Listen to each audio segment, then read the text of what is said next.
بسم اللہ الرحمن الرحیم وصلی وسلم علی سید الانبیاء والمرسلین۔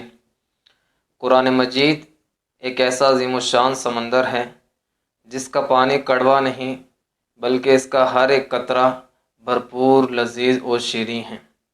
یہ اللہ تعالیٰ کا کلام ہے اور بیش بہا خزانے اس کے اندر مضمر ہیں۔ تیسرے پارے کی چند چیزیں آپ کے سامنے میں پیش کروں گا۔ تیسرے پارے میں آیت الکرسی آتی ہے۔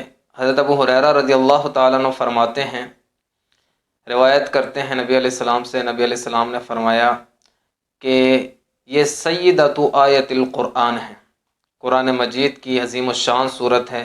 فصاحت کے اعتبار سے، بلاغت کے اعتبار سے، جامعیت کے اعتبار سے، تاثیر کے اعتبار سے یہ بڑی عظیم الشان صورت ہے۔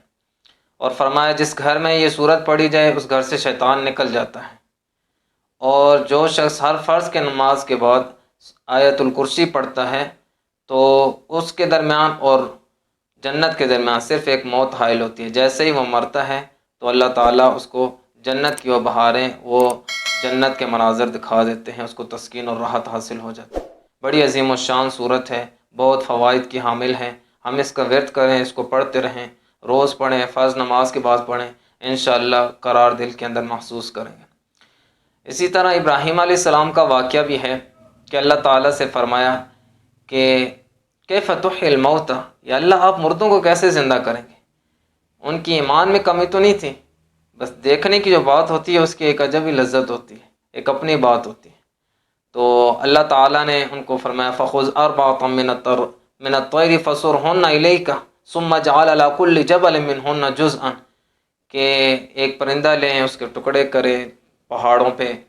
تو اس میں ایک لطیف اشارہ یہ بھی ہے کہ ایمان کو پختہ کرنے کے لیے آپ کو حرکت کرنی پڑے گی، نکلنا پڑے گا، دین سیکھنا پڑے گا۔ جیسے فرمایا کہ پہاڑوں پہ آپ ان کے مختلف ٹکڑے کر دیں، پھر ان کو آواز دیں گے، سارے اکٹھے ہو کے آپ کی طرف آئیں گے۔ یعنی 4 پرندے اگر تو سب کو ذبح کر کے، سب کو گوشت ایک جگہ جمع کر کے پھر مختلف جگہوں میں پھینکتے، جب بلائیں گے ایک ایک کو کر کے وہ سارا گوشت ہر ایک کا اپنی جگہ پہ انفرادی طور پہ جمع ہوگا، اس کے پاس آ جائے گا۔ اور لطیف اشارہ میں نے آپ کو بتایا کہ ہمت اور اللہ کے راستے میں نکلنا اور دین کو سیکھنا یہ بہت ضروری ہے، تو ہم اس بات کو بھی سمجھیں۔ جس طرح عظیم الشان آیت ہے سیدۃ آیت القرآن، آیت الکرسی ہے، تو قرآن مجید کی جو سب سے طویل آیت ہے وہ بھی سورۃ البقرہ میں ہے، یا ایھا الذین آمنوا اذا تداینتم بدین الی الآخر۔ یہ آیت مبارکہ جو ہے اس کے اندر اللہ تعالیٰ معاملات کے بارے میں بتا رہے ہیں کہ معاملات میں صفائی ہونی چاہیے۔ اگر ہم کسی کو ادھار دے رہے ہیں تو ہم اس میں تحریری طور پر وضاحت کر لیں تاکہ کل کو آسانی ہو اور معاشرے میں بگاڑ نہ ہو، آپس میں اتفاق و اتحاد برقرار رہے، بھائی چارگی کو فروغ ملے۔ تو کوشش کریں اپنے معاملات کو صاف رکھیں، لوگوں کے اندر حقوق و لبات کو پورا کرنے کی کوشش کریں۔ قرآن مجید اس کی طرف ہماری رہنمائی کرتا ہے، کیونکہ قرآن مجید بھی پورے عالم کا امن چاہتا ہے۔ ہم عالمی طور پر امن چاہیں اور امن والے بننا چاہیں تو قرآن ہی سب سے مقدس اور سب سے بہترین ہمارے لیے راہبر اور رہنما ہے۔ اور ابراہیم علیہ السلام کی زندگی اللہ بتا رہے ہیں، ہمیں اللہ تعالیٰ مختلف پہلوؤں سے اللہ تعالیٰ ہمیں زندگی گزارنے کا طریقہ بتا رہے ہیں، کیسے زندگی گزاریں۔ اور سورہ بقرہ کی جو آخری آیات ہیں آمن الرسول سے لے کر آخر تک، تو یہ بھی بڑی فضیلت کے حامل ہیں۔ فرمایا کہ یہ سورہ بقرہ کی جو آخری 2 آیتیں ہیں، جو ان کو پڑھ لے گا تو اس کے لیے تمام مصیبتوں سے حفاظت کے لیے صورتیں اس کو کافی ہو جائیں گی۔ یہ آخری 2 آیتیں اس کے لیے کافی ہو جائیں گی۔ ہم اس کی تلاوت کرتے رہیں، اللہ تعالیٰ کو مناتے رہیں، دل سے کریں، اس کو سمجھ کے کریں، اس کا ترجمہ بھی جانیں، پہچانیں، تفسیر پڑھیں، علماء کرام سے پوچھیں، اور تاکہ ہم جب پڑھیں تو ہمارے رونگٹے کھڑے ہوں اور ہمیں اللہ کے کلام کی سمجھ آئے۔ تو صحابہ اکرام جیسے قرآن پڑھتے تھے تو ھذا کلام اللہ، یہ اللہ کا کلام ہے، اور قرآن پڑھتے پڑھتے بے ہوش رہتے تھے، کیوں ان کو سمجھ آتی تھی، دل لگی تھی۔ تو ہماری وہ دل لگی لگے، اصل مقصود یہ ہے۔ اور اسی طرح جو اس تیسرے پارے کے اندر ہے، اللہ تعالیٰ مریم علیہ السلام کے قصے کو بھی بیان کرتے ہیں۔ مریم علیہ السلام کے قصوں کو بیان کیا کہ اللہ تعالیٰ نے ان کو کس طرح بچہ عطا فرمایا، پھر بچے نے جو ہے نا ماں کی گود میں وہ اس بات کی شہادت دی کہ میں اللہ کا بندہ ہوں۔ تو مریم علیہ السلام کے بارے میں بتایا، پاک دامن تھی، اور عیسیٰ علیہ السلام اللہ کے بیٹے نہیں تھے۔ جو یہ عقیدہ رکھے مشرک ہے، کافر ہے، عیسیٰ علیہ السلام وہ اللہ کے بندے ہیں اور اللہ تعالیٰ نے ان کو نبوت عطا فرمائی ہے۔ اسی طرح زکریا علیہ السلام کے بارے میں بتایا کہ حضرت عمران جو تھے وہ دعا بیت المقدس کے امام تھے، انہوں نے دعا کی تو اللہ تعالیٰ نے ان کو جب بچی عطا فرمائی مریم علیہ السلام، تو پھر حنا جو ان کی اہلیہ تھی تو ان کے جو بہنوئی تھے زکریا علیہ السلام، تو جب قرآن دازی ڈالی گئی تو پھر ان کی کفالت زکریا علیہ السلام کے ذمہ آئی۔ تو فرمایا کلما دخل زکریا علیہ المحراب وجد عندها رزقا، جب بھی ان کے پاس جاتے تو بے موسم پھل ان کے پاس پاتے۔ تو پھر انہوں نے فرمایا کہ جب اللہ ان کو بے موسم پھل دے گا تو اللہ تعالیٰ مجھے اس بوڑھی عمر میں، بزرگ عمر میں اللہ مجھے بچہ بھی دے سکتا ہے۔ تو اللہ تعالیٰ سے ہنالک دعا زکریا ربہ، اللہ تعالیٰ سے دعا کی، اللہ تعالیٰ نے ان کو بچہ بھی عطا فرمایا۔ تو اللہ تعالیٰ سے مانگے بندہ، اللہ تعالیٰ فرماتے ہو ادعونی استجب لکم، مجھ سے دعا کرو میں تمہاری دعاؤں کو قبول کروں گا۔ دل سے بندہ دعا کرے، اللہ سے مانگے۔ اور اصحاب صفہ کے بارے میں کہ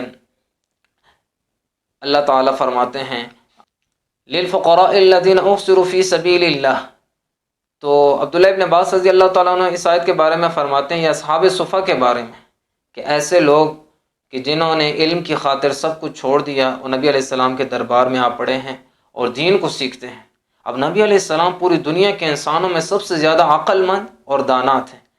نبی علیہ السلام کو پتہ تھا ان کی بھی برادری ہے، انہوں نے بھی دنیا میں رہنا ہے، معیشت ان کے لیے بہت ضروری ہے، لیکن دین کو سیکھنا اور ساری دنیا تک پہنچانا یہ بھی بہت ضروری تھا۔ تو نبی علیہ السلام کے سامنے اصحاب صفہ ہیں۔ تو اس لیے کہ طلباء کرام جو دین کو سیکھتے ہیں یہ بہت عظیم الشان لوگ ہیں، پوری دنیا کی خلائق جتنی ہیں ان کی مغفرت کے لیے دعا کرتی ہیں جو علم کی طلب کے لیے نکلتے ہیں۔ ہاں کمی کوتاہیاں ہوں تو ہر جگہ پہ اطباء ہوتے ہیں، ڈاکٹرز بہت اچھے بھی ہوتے ہیں، خدارس بھی ہوتے ہیں، لیکن ایسے بھی ہوتے ہیں کہ جن کو لوگ کسائی کہتے ہیں۔ تو اس لیے کسی کمی کی وجہ سے پوری ایک جماعت کو، ایک شعبے کو ہم ایک نظر سے نہ دیکھیں، بلکہ منفی نظر سے نہ دیکھیں، مثبت سوچ رکھیں کہ جو اچھا ہے اس کو اچھا کریں، اور اللہ تعالیٰ جس طرف ہماری توجہ دلا رہے ہیں ہم کوشش کریں کہ اس کو سمجھنے کی۔ تو جو دین کی خدمت کرنے کے لیے ہمتاً گوش ہیں، سارا کچھ چھوڑ رہے ہیں، ان کی ہم مدد کریں اور جتنا ہم سے ہو سکے ان کو ہم فروغ دیں، انشاءاللہ العزیز سے بہت زیادہ فائدہ ہوگا۔ تو اس قرآن کو ہم سمجھیں گے تو دنیا بھی بنے گی، آخرت بھی بنے گی اسلام کے ذریعے سے۔ وَمَن يَبْتَغِ غَيْرَ الْإِسْلَامِ دِينًا فَلَن يُقْبَلَ مِنْهُ وَهُوَ فِي الْآخِرَةِ مِنَ الْخَاسِرِينَ، جو اسلام کے علاوہ کوئی اور دین چاہے گا اللہ تعالیٰ فرماتے ہیں وہ قبول نہیں کیا جائے گا، آخرت میں وہ خسارے میں ہوگا۔ اور فرمایا کہ جو کفر کی حالت میں مرے گا تو اگر وہ پوری دنیا کو بھی سونے سے بھر دے فَلَن يُقْبَلَ مِنْهُ، تو اس سے یہ قبول نہیں کیا جائے گا، بلکہ یہ آخرت میں یہ بھی خسارہ، فدیہ لے آئے پوری دنیا کو میں سونا بھر کے، اللہ تعالیٰ اس کو قبول نہیں کریں گے۔ تو ہم اللہ تعالیٰ کی منشا کو سمجھیں۔ اللہ تعالیٰ ہمیں یہ بتا رہے ہیں دنیا کے بارے میں ہر چیز پہ میری قدرت ہے، میں دعاؤں کو سننے والا ہوں، میرے احکام پہ چلو، تو ہم چلیں۔ جب ہم چلیں گے دنیا میں چلنا آسان ہوگا، آخرت میں بھی ہم سرخرو ہوں گے۔ قرآن کو ہم سینے سے لگائیں، صحیح لو لگائیں، ذہن اس کو دیں، دل اس کو دیں، سمجھیں، بارہا پڑھیں، ترجمہ پڑھیں، تفسیر پڑھیں، راتوں کو اٹھ کے رو رو کے اللہ سے مانگیں کہ اللہ ہمیں قرآن کی سمجھ نصیب فرما۔ اللہم فقہنا فی الدین وعلمنا التعویل برحمتک یا ارحم الراحمین۔